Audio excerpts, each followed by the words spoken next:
You know, the problem is that's my fucking equipment. Why should I loan this fucking guy my trailer to haul a big old 1-ton fucking diesel truck, 4-door diesel truck to Austin? Aren't you a businessman? Why don't you rent? I'm not fucking loaning shit. I wouldn't loan Right? anything. You're in business. You know, this guy's a fucking millionaire. He can go rent a trailer, buy his own fucking trailer. So he gets pissed at me. Guess what Elle wants me to do? What? Same shit. What do you mean? Well, I said, can we come up there for Christmas? Spend 12 days for Christmas. He goes, sure, no problem. Oh, so hold on, hold it. You're telling me, because I got to get back in the picture, you're telling me that you're giving me a warning that you're going to be gone for 12 days. No. Is that what you're telling me? No. Because I didn't know that you actually deserve a fucking holiday here. So I'm going to be here for 12 days by myself. You want me to finish the story? Yeah, sure. So Elle says, yeah, sure. So a couple weeks later, calling up, said, so, you know, I forgot that, you know, you like to spend Christmas in Arkansas with your girlfriend. Is there going to be a problem? Girlfriend? His girlfriend. So he said, no, it won't be a problem. Here's what we're thinking about you can do. Why don't you and your son drive up here to Missouri, it's 500 miles. Then a couple days before Christmas, we'll drive down to Arkansas, that's 500 miles. And then a day after Christmas, we'll drive back to Missouri, that's 500 miles. Oh, so you can't meet him in Arkansas. He wants you to drive up there and then drive your car all around like a chauffeur. 2,000 miles, 3 states, and 4 days. Well, that's how rich people are. Exactly. Okay. That's what I told him. Fuck off. We can't do that. I'm not going to put my son in the car for 2,000 miles over 2/3 of the holiday. I'm sorry, we'll pass. Maybe next year you won't have a girlfriend and you'll be with your own family. Thank you, loser. Thank you for that little story. It's always a fucking problem over here, and the main problem we have is really not a problem. It's actually a success story. The success is we finally got the bodywork done on the fucking Chevelle.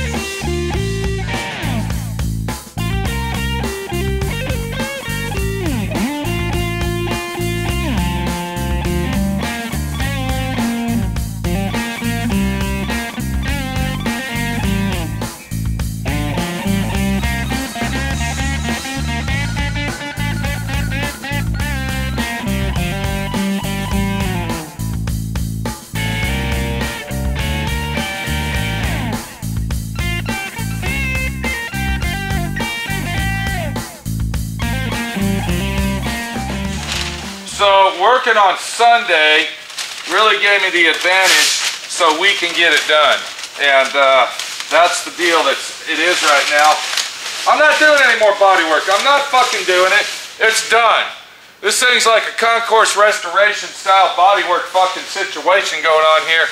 And the conclusion is it's a beautiful fucking job. It's gonna be a beautiful fucking car. And it's now time to get this motherfucker in finalized primer and get her done.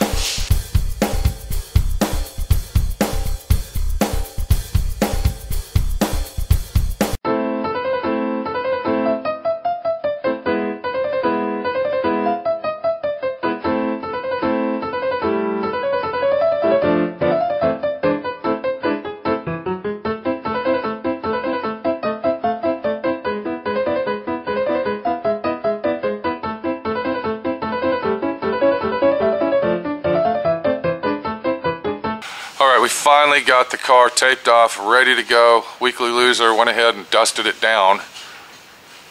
I don't even know why he did that, but yeah, that's great. And we're ready to finalize this thing up, put it in the final coat of primer. We've done all the body work we're going to do to it.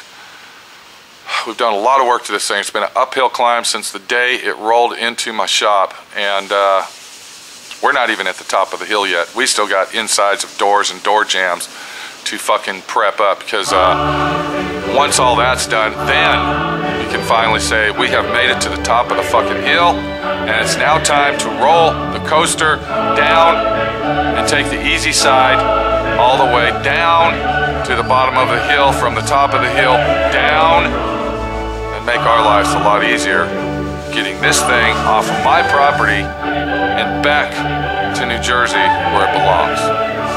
Hold on a minute, I thought we already had everything ready to go. What the fuck you doing? I'm hurrying up sanding this so we can go take him in there with it. I think I'm almost done. What are you doing there, dude? What's going on? Oh, we had pits. Look what the fuck you got going here, bud. I'm not Make done. sure that shit's out of there. I'm not done. Then get it done! Been thinking of that for 3 hours on that shit. We're not going to lunch until those motherfuckers are ready. You ought to be sanding it with 80 grit, not 180. This is 80. Then get a new piece, loser. Get a new piece. So we had minor imperfections going on here, and as you can see, we've got them cured, stirred, glued, and ready for fucking primer once again. We even went ahead to take it so far as there were some weld marks here. We went and grounded those down and finished those out for the guy on both corners, not just one. So that's done. We had a little bit of a imperfection right here, which I can still feel something going on there. I'm still gonna have to sand that. So that's not feeling too good for some reason, but that's okay, we'll figure it out. I believe it's just too much Bondo. This area right here was fucked up. We got that taken care of. And basically just going around the car, we got it taken care of, where it's to the point that we're ready to start priming. The deck lid. There's the fucking deck lid, trunk lid. That was a fucking nightmare. But we got it done. What's the door jambs gonna look like? What are the door jambs gonna look like once we take the doors off and start prepping those up? Are they gonna be a nightmare like what we have behind us? Is it gonna be an easy chore that we just have to block sand them down and Weekly Loser can have something to do for several fucking days and stay out of my hair? We don't know. All we know is right now, we've got to get this thing in primer so we can let it sit for a couple days and get back on it and get it painted and out of the fuck here. That's the main situation we have. So it's time for lunch. We're gonna go eat lunch. We'll be back later to prime it. And we'll be back with the fucking chaos of SWRNC as we finish the 1969 Chevelle, red at that, red Chevelle, and hopefully be seeing some paint on it in the near future. This is Pete, my friend Pete, your friend Pete.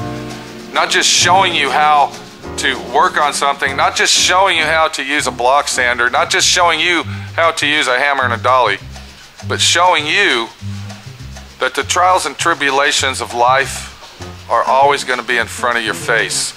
And the way that you handle those situations is going to give you the cure to find the solutions. Take it easy. Do you want to add anything to that, Weekly? Do you want to say anything to that? The cure? Yeah, okay, here we go. What's your cure, bud? What's your cure? Persistence, endurance, never give up on your goals. So you sound like you're in track and field in high school or something there. Persistence, endurance? Persistence. I mean, you have anything. Hey, what does persistence mean to you? What does that mean? It means never giving up. Okay, persistence to me means once you start something, don't stop and fuck off. Yeah. Okay. Well, I was just making sure you were on the same page with your high school, college education there. Yeah. Anything you got to say to the owner about, you know, trying to fuck him in the ass on $900? Is there anything you could say about that? No. Okay, we're over here, bud. We're over here. Here we are, right here. The owner just needs to know I wasn't trying to fuck him in the ass. Really? Yeah. Huh. Just trying to. But you said that we should have charged him $900 to sand down a deck lid. No, I said if you charged him if you told him $900 and it came in underneath that, you'd be hero. That's what I said. So maybe half that, like 400, 450. Oh, okay. So now I should charge him about $500. Well, what I'm going to, what I'm telling. Thank you, loser. What I'm telling the owner is that he didn't see all this stuff in the pictures, and now you get here. Right. Now what are you going to do? It's like a mechanic. He goes in the engine. He says, "Well, that's true. We're going to fix the starter, but oh, right, geez, right. Look at these gears. They're gone too. Okay. But while we're in there, we might as well do that. Don't try to justify it. You know, there's something else you should add to the situation here to find the solution.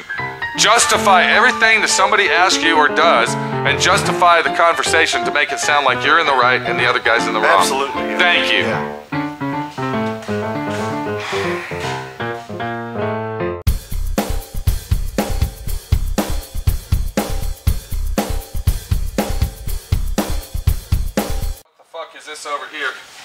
this over here? Did you see this fucking nightmare I just found? This thing's what you call a domino effect, dude. It's a domino effect custom restoration job. Look at this shit. Rust repair?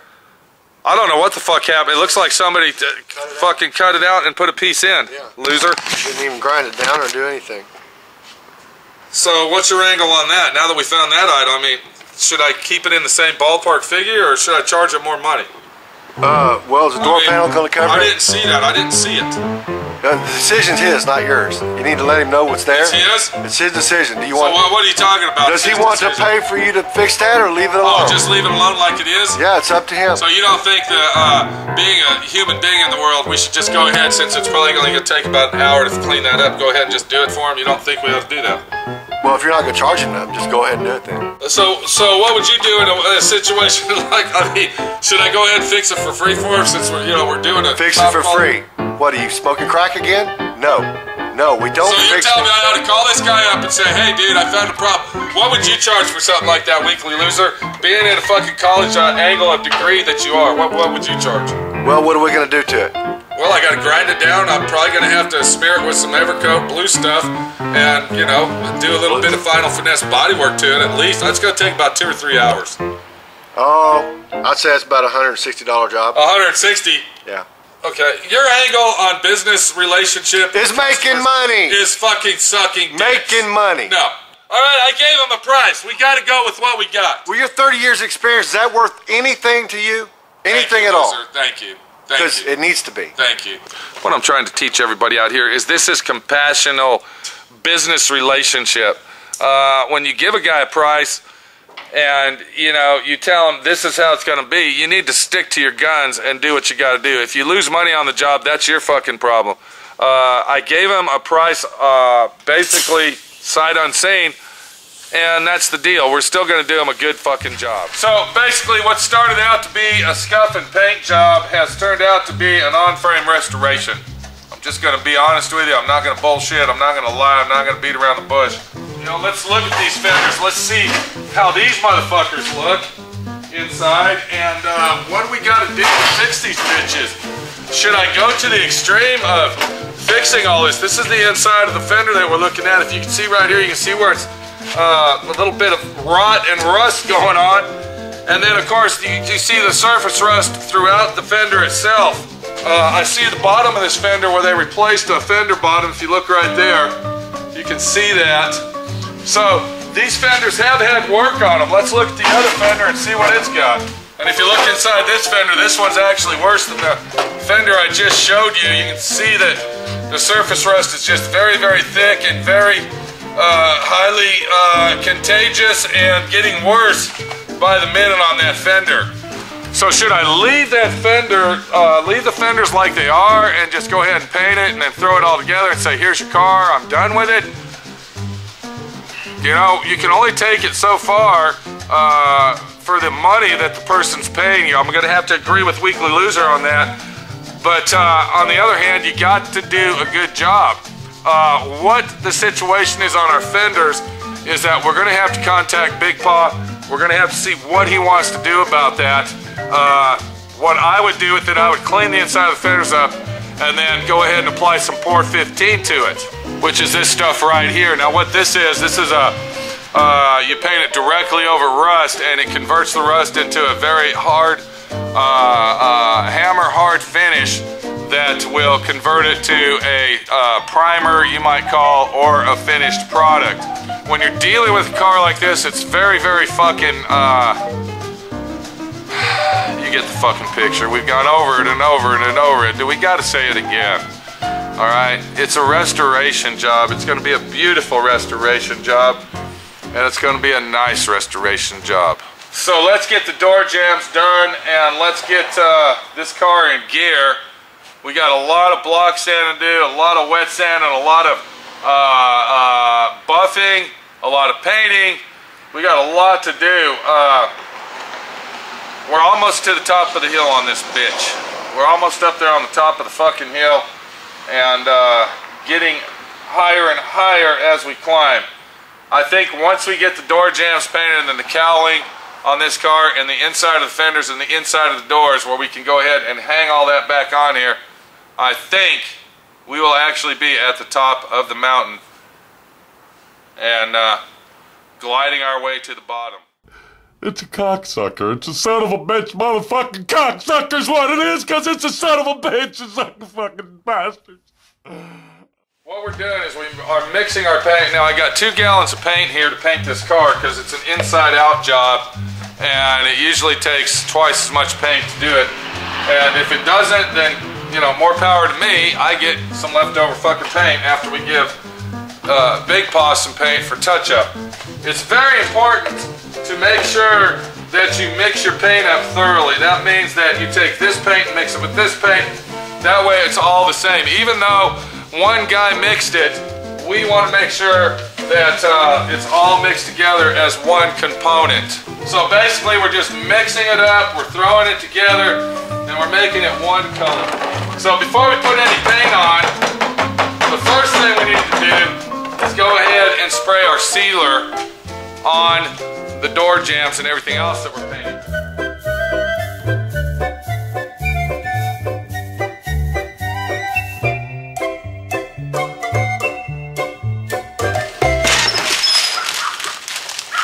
What's the problem here, Buff? The wind has done a little. Well, I didn't tell you to open the door all the way, loser. You don't. That's all you need. All you need is the wind drag, catching the fumes, Yeah, I bud. only done it a couple of seconds.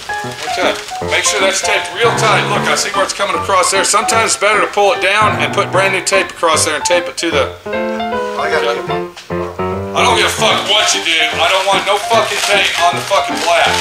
Now, I'm going to tell you again, the best thing to do is let it, and then get some new tape and just tape it on here, and then tape it across here.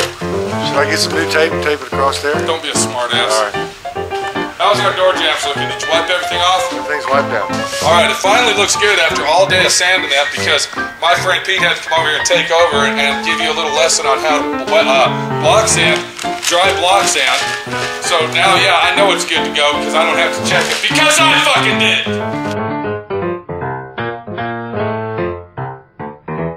And if I did it, it is fucking right. So what we're gonna do, we're gonna go ahead and paint the door jambs on the doors and also on the vehicle itself. That way we can go ahead and hang the doors back on here, and then hopefully tomorrow, where's our fenders at? There they are. What we'll do on our fenders is we'll go ahead and paint the jam side of this fender right here, and then of course the other one. Yesterday what Weekly Loser did, he went ahead and poured 15 the inside of the fenders. Came out really, really nice. These fenders had a lot of heavy surface rust, and that was really the only way to protect them. This is the original fender. You can see where they welded it up here, did some kind of funky ass shit, and then on the bottom here they actually replaced this bottom fender half here, this fender section here. They replaced that. And in my opinion, if you can use the original equipment, do it. Just because it's dented or just because it's rusted on the bottom of it doesn't mean you can't use it. You've seen these fenders just now. You saw the shape they were in, and you also saw what we did to protect them from any further rustation of manipulation going on with them. So the best thing to do is try to use all the original body parts if possible. Aftermarket parts for this vehicle suck. They don't fit at all, and they're the most horrendous horror stories that you'll ever hear is on these aftermarket body parts that these people sell out there for these vehicles. Always use the original equipment as much as possible, even if you have to repair it.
So the process is now in the hands of block sanding it out and painting it.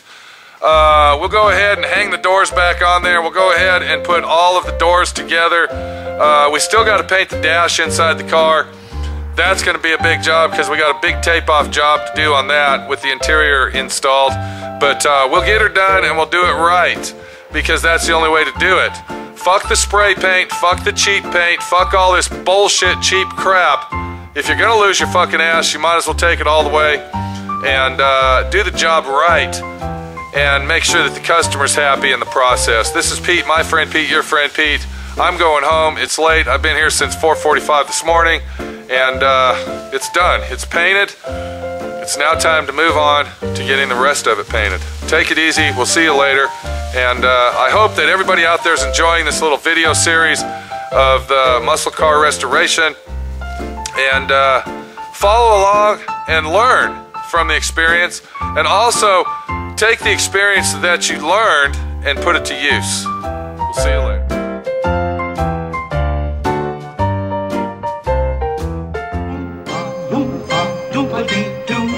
I've got a perfect puzzle for you. Oompa loompa doompa-dee-dee. If you are wise, you'll listen to me. What do you get when you guzzle down sweets? Eating as much as an elephant eats. What are you at, getting terribly fat? What do you think will come of that? I don't like the look of it. Oompa loompa doompa-dee-da. If you're not greedy, you will go far. You will live in happiness too, like the Oompa Loompa Doompa-dee-doo.